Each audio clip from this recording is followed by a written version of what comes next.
Bonjour, nous sommes le jeudi 15 juillet 2021. En ce jour de 15 juillet 2021, nous avons connu d'innombrables pluies, des déluges de pluie, des pluies incessantes avec d'innombrables inondations dans différentes contrées. Je pense par exemple à Lourdes qui a été débordée, et avec bien sûr des victimes, et sans parler des dégâts, hein. Les dégâts, c'est pas ça qui manque sur tout le territoire, et même dans une zone de l'Allemagne proche de la frontière, de notre frontière, eh bien, ils ont subi aussi les affres de la météo, c'est-à-dire d'innombrables pluies incessantes, un déluge, un vrai déluge, avec une remontée des eaux des différents cours d'eau, notamment euh, de l'Ourthe, l'Ourthe euh, qui a inondé de nombreux villages, des communes, mais qui ont fait appel, qui ont pleuré pour faire appel à l'armée. À l'armée. Bon, c'est pour vous dire la situation de catastrophe naturelle qu'encourt le territoire de par une météo qui est euh, en cette période estivale qui est hors norme. Alors je vous rappelle que depuis que je fais mes vidéos, je vous ai toujours dit et rappelé que depuis le 21 juin, c'est-à-dire début de l'entrée euh, de la saison estivale, nous avons connu aucun jour qui était ce qu'on peut appeler un jour d'été. Tout a été catastrophique depuis l'entrée de l'été jusqu'à aujourd'hui. Aujourd'hui, vous entendez les pluies incessantes euh, qui, n'arrêtent pas de tomber, donc qui fait en sorte que les cours d'eau euh, débordent, débordent et créent de très grosses catastrophes comme on a connu hier et aujourd'hui. Et c'est pas terminé. C'est pas terminé. Je vais faire une courte vidéo ici qui va concerner donc toujours les propriétés matrices. J'ai déjà vu deux propriétés de matrice. Euh, et ici, il va s'agir de la troisième propriété des matrices. C'est moi qui choisis, hein. Le numéro 3, c'est moi qui le choisis. Il n'y a pas un ordre spécifique. Bon, je vais du plus simple et à ceux qui se compliquent un peu plus. Alors, la troisième qui vient à l'esprit, euh, c'est si une matrice, donc c'est la propriété numéro 3, si une matrice possède deux rangées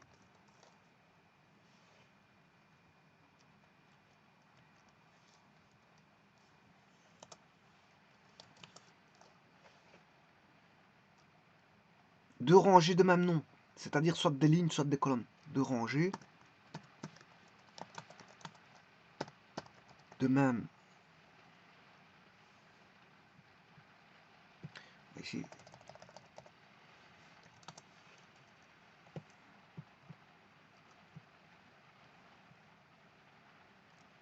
j'écris la propriété, hein.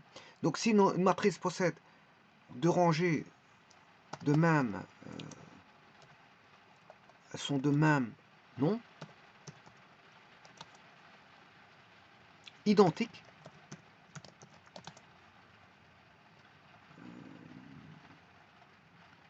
alors vous aurez compris que son déterminant est nul.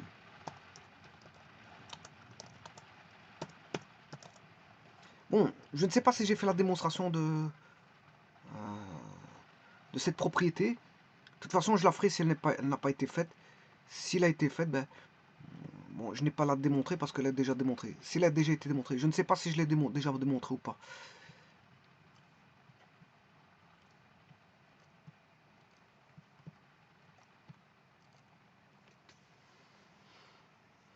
Alors, qu'est-ce que ça veut dire deux rangées de même nom? Mais c'est soit des lignes ou des colonnes. Vous ne pouvez pas mélanger, avoir deux rangées identiques en considérant que c'est une ligne vis-à-vis d'une colonne. Non, ça c'est interdit, hein. C'est soit deux lignes identiques ou soit deux colonnes identiques.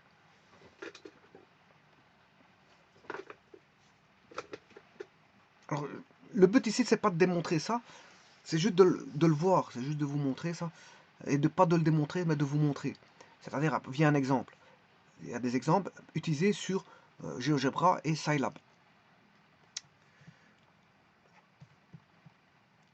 Alors sur GeoGebra, la première des choses à faire, bon, je peux enlever ceci et ramener. Je n'ai rien à dessiner, hein. C'est juste qu'il faut mettre une matrice, donc je ramène, j'enlève ce qui est graphique 2D et je ramène voilà, ce qu'on appelle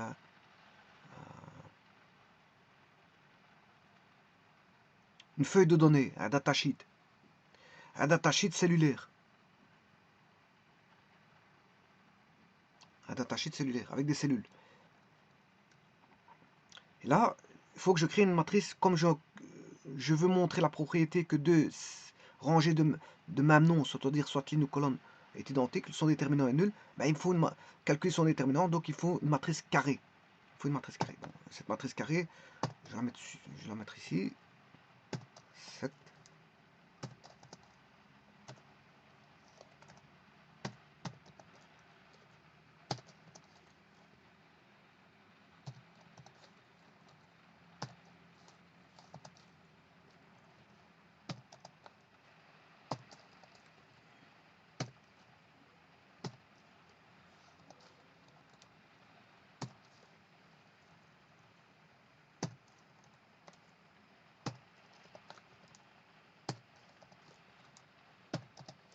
Je vais calculer le déterminant de cette matrice. Pour ça, il faut que je crée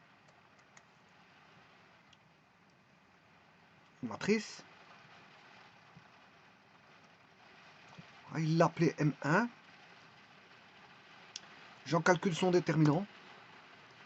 Alors vous tapez 3 lettres et puis la commande arrive.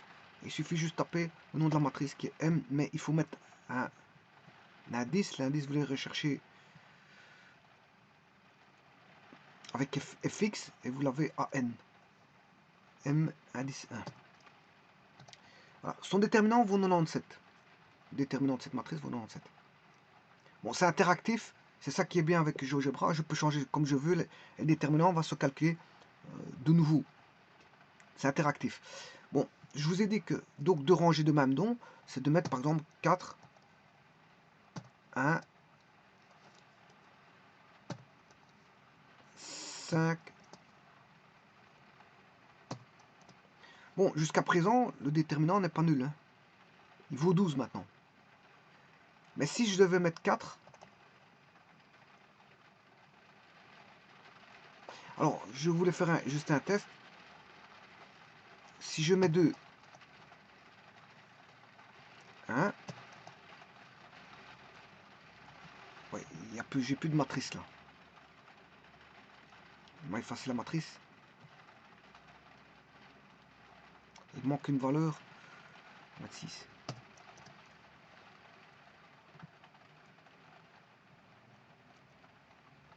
Je recrée la matrice.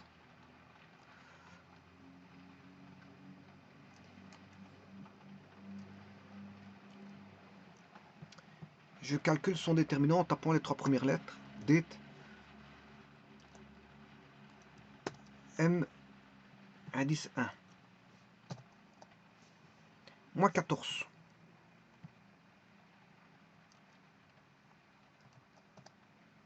Moins 53.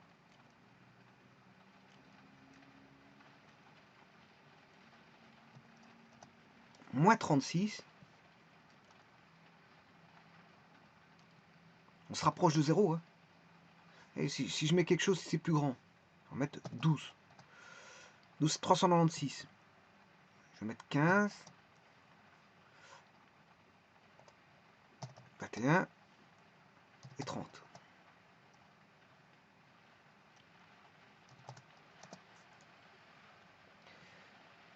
Moins 456. Maintenant, je vais mettre 8. Bien sûr, moins 672. 7. Ça diminue. 5. 88. On est passé en positif. 3. 115. On a augmenté.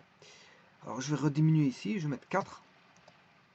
On est repassé en négatif. Moins 101. 1, ça fait 1. Déterminant ici fait 1.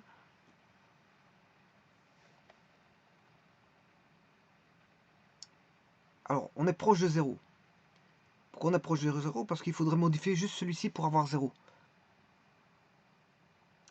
Et comment je l'ai modifié? Ben, j'ai pris que la ligne, la colonne 1 est égale à la colonne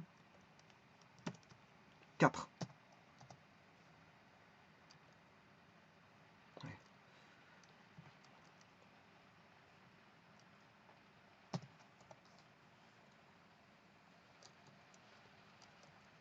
La colonne 1 est égale à la colonne 4. Là, le déterminant, il est nul. C'est normal, j'ai des colonnes identiques. Bon, ici, je l'ai fait avec la colonne 1 et colonne 4. Je vais aller sur Scilab. Je vais créer une matrice.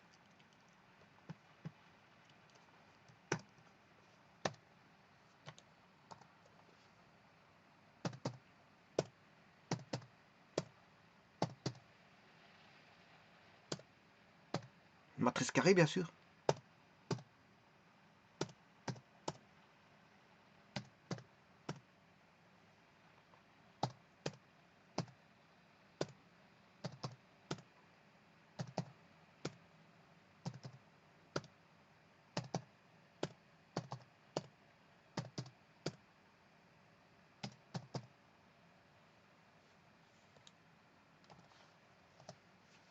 Voici cette matrice. J'en calcule son déterminant. Ici, il suffit de taper det. La matrice, elle s'appelle A. C'est grand. Alors, cette fois-ci, je vais essayer de me rapprocher, de faire en sorte que la ligne 2 fasse en sorte que c'est la ligne...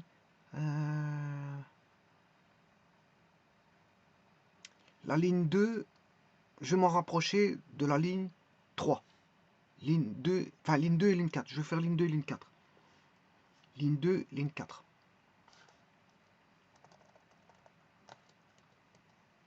Ligne 2, ligne 1, ligne 2. Je vais garder la ligne 2. Hein. C'est la ligne 4 que je vais modifier. Alors, la ligne 4, je vais déjà mettre 7. Le déterminant fait 174 486. Je vais déjà mettre 7.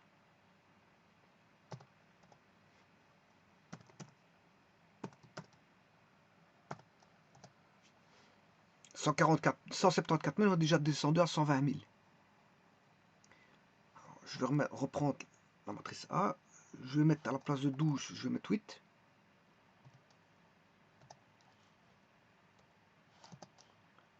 On est déjà à 140 000. Oui, là on a remonté. On a remonté.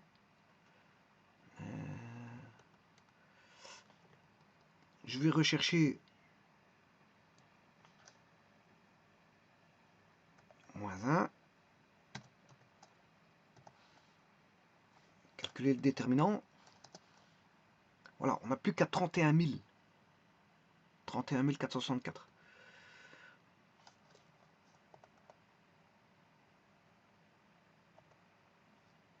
Je vais mettre 3. Voilà, le déterminant vaut 0. C'est normal parce que la ligne 2 vaut la ligne 4. La ligne 2 vaut la ligne 4. Alors on pourrait calculer facilement un déterminant sans passer par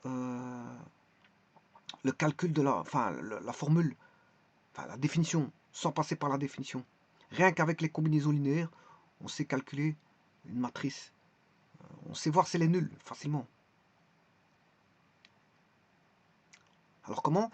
Je vais aller rechercher cette matrice-là.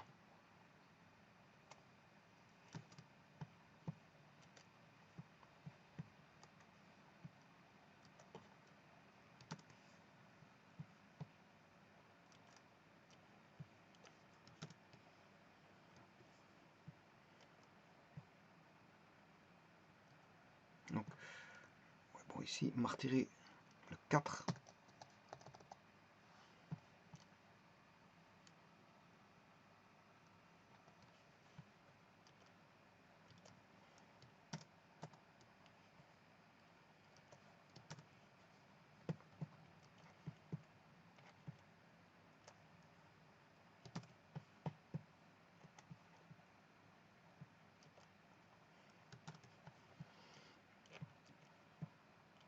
Alors, la matrice, c'est la suivante. Ça, c'est la matrice.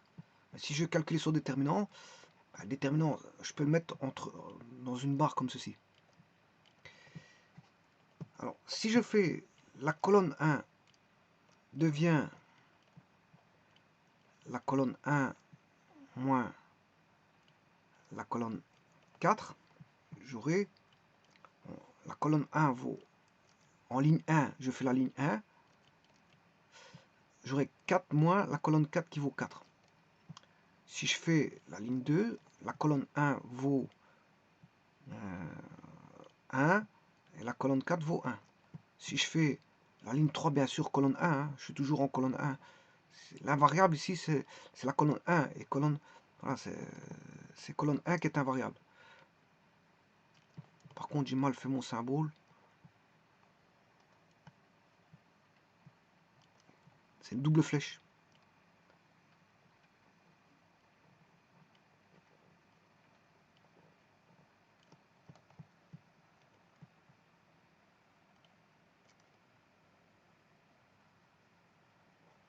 Bon, en ligne 3, vous aurez compris que c'est 5 moins 5.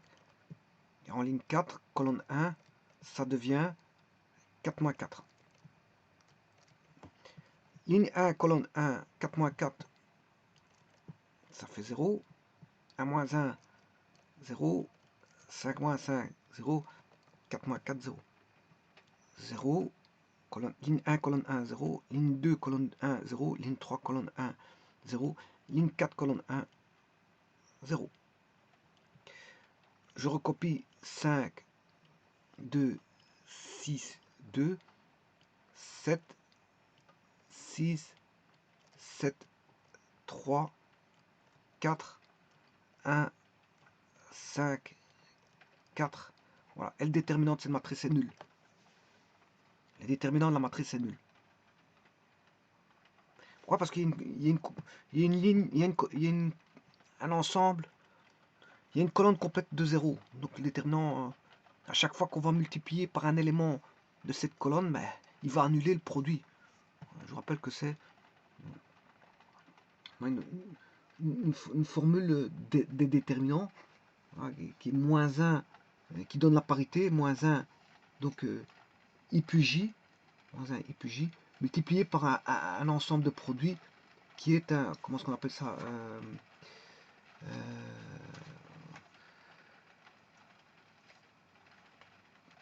un ensemble de produits qui est une permutation de produits.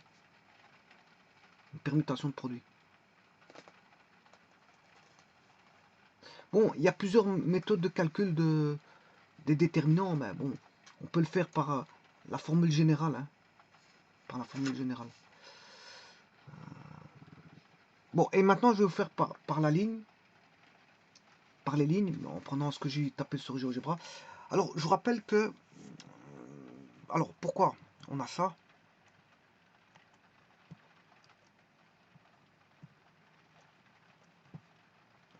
Parce qu'on a une somme.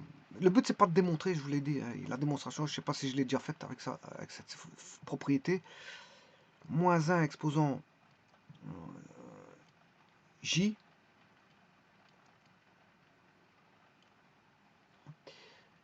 A1 J1 fois A2 J2 fois 3 petits points fois ANJN. Et vous voyez qu'ici il y a une permutation en fonction du J ici.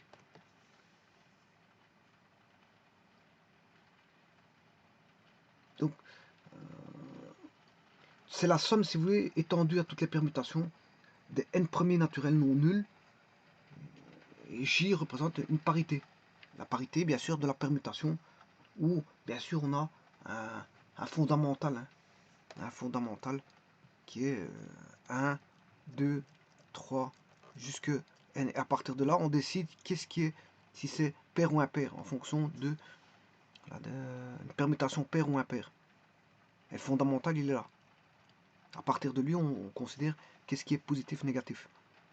Et ça se dénote par moins 1 exposant J.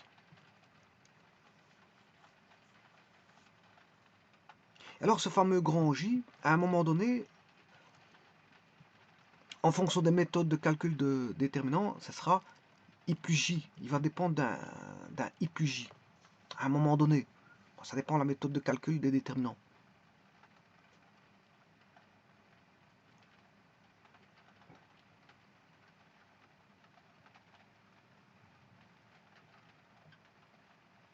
Et donc on comprend que s'il y a un élément qui est chaque fois nul, si je prends un des éléments qui est chaque fois nul, ben, le déterminant il vaudra 0. Hein.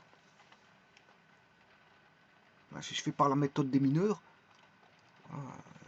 par la méthode des cofacteurs, ben, je calcule ce déterminant aussi. Ben là il y a un 0. Donc il y aura moins 1 exposant I plus J fois 0 fois la matrice, la sous-matrice. 3, 3. Puis je fais pour le suivant, ben, je calcule la matrice 5, 7, 4, 6, 7, 5, 2, 3, 4. J'ai réduit la matrice à une 3, 3 en faisant multiplier par moins 1 exposant I plus J, mais multiplié par le facteur 0 ici. Donc au bout du compte, ça fera 0. Et ainsi de suite, je peux le faire pour celui-là, ça fera 0. Pour là, ça fera 0. Donc au bout du compte, le déterminant, il est nul.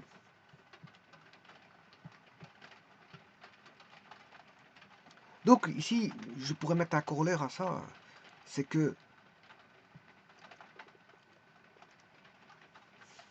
je vais mettre la P4 ici. Ou alors je le ferai dans une vidéo séparée, pour avoir toutes les propriétés distinctement. Alors maintenant, ce que je vais faire, je vais prendre celle de GeoGebra. C'est cette matrice-là.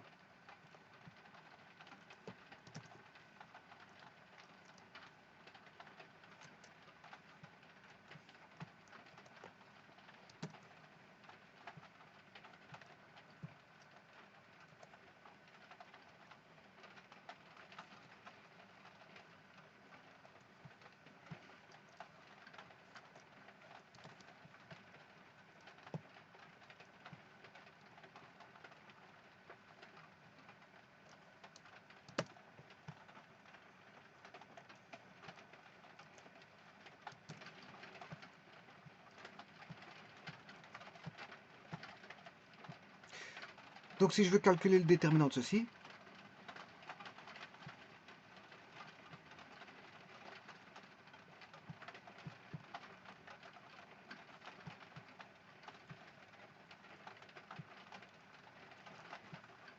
là je fais tout simplement, je constate que la ligne 2 et la ligne 4 sont identiques.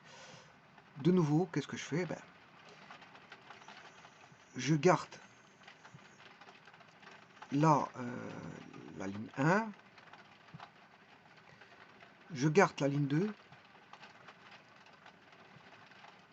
Par exemple, hein, je peux ne pas la garder, mettre toute une série de 0 en ligne 2, mais j'ai choisi de mettre en 0 la ligne 4.